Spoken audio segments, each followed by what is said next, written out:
ಆದ್ರೆ ಚೆನ್ನಾಗಿ ನೆನಪಿಟ್ಕೊಂಡಿರಿ, ನೀವು ನಿಮಗಿಷ್ಟವಾದ ಆ ಫೀಲ್ಡ್ಗೆ ಎಂಟ್ರಿ ಕೊಡುವವರೆಗೂ ಮಾತ್ರ ಬೇರೆಯವರು ಹವಾ ಆಗಿರಬೇಕು.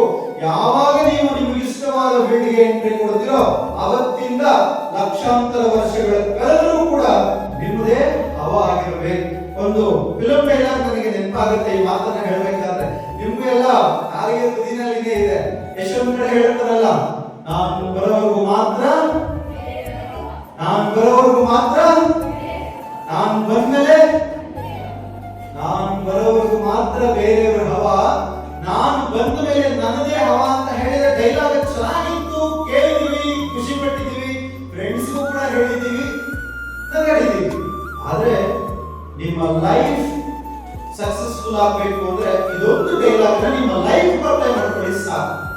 ಡಿಯರ್ ಫ್ರೆಂಡ್ಸ್, ಭಾರತದ ಆಧ್ಯಾತ್ಮಿಕ ಶಕ್ತಿಯನ್ನ ಜಗತ್ತಿಗೆ ತಿಳಿಸತಕ್ಕಂತ ತತ್ವಶಾಸ್ತ್ರದ ಫೀಲ್ಡ್ಗೆ ವಿವೇಕಾನಂದರ ಎಂಟ್ರಿ ಕೊಡೋವರೆಗೆ ಯಾರ ಹವಾ ಇತ್ತು ಬಿಡುತ್ತೋ ನನಗೆ ಗೊತ್ತಿಲ್ಲ. ಯಾವಾಗ ಸ್ವಾಮಿ ವಿವೇಕಾನಂದರು ತತ್ವಶಾಸ್ತ್ರದ ಫೀಲ್ಡ್ಗೆ ಎಂಟ್ರಿ ಕೊಟ್ಟರು ಅವತ್ತಿಂದ ಇವತ್ತಿನವರೆಗೂ ಅವರದೇ ಹವಾಯಿನ ಲಕ್ಷಾಂತರ ವರ್ಷಗಳ ಕಳೆದರೂ ಕೂಡ ಅವರದೇ ಹವಾ. ಸರ್ ಎಂ ವಿಶ್ವೇಶ್ವರಯ್ಯ ಅವರು ಎಂಜಿನಿಯರಿಂಗ್ ಫೀಲ್ಡ್ಗೆ ಎಂಟ್ರಿ ಕೊಡುವವರೆಗೆ ಯಾರ ಹವಾ ಇತ್ತು ಬಿಡುತ್ತೋ ನನಗೆ ಗೊತ್ತಿಲ್ಲ.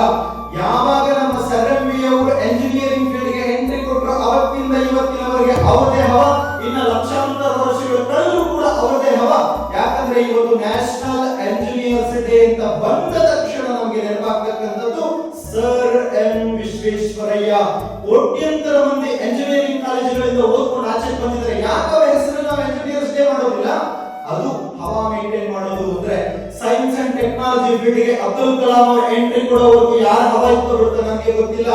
ಯಾವಾಗ ಅಬ್ದುಲ್ ಕಲಾಂ ಅವರು ಸೈನ್ಸ್ ಅಂಡ್ ಟೆಕ್ನಾಲಜಿ ಫೀಲ್ಡ್ಗೆ ಎಂಟ್ರಿ ಕೊಟ್ಟರು ಅವತ್ತಿಂದ ಇವತ್ತಿನವರೆಗೆ ಅವರದೇ ಹವಾ. ಇನ್ನು ಮುಂದೆ ಲಕ್ಷಾಂತರ ವರ್ಷಗಳ ಕಳೆದರೂ ಕೂಡ ಅವರದೇ ಹವಾ. ಹವಾ ಹೇಗಿರಬೇಕು, ಲೈಫಲ್ಲಿ ಹೇಗೆ ಹವಾ ಮೇಂಟೈನ್ ಮಾಡಬೇಕು ಅಂದ್ರೆ ಈ 4 ಉದಾಹರಣೆಗಳು ಹೇಳಿದ್ದಲ್ಲ ಹೀಗೆ.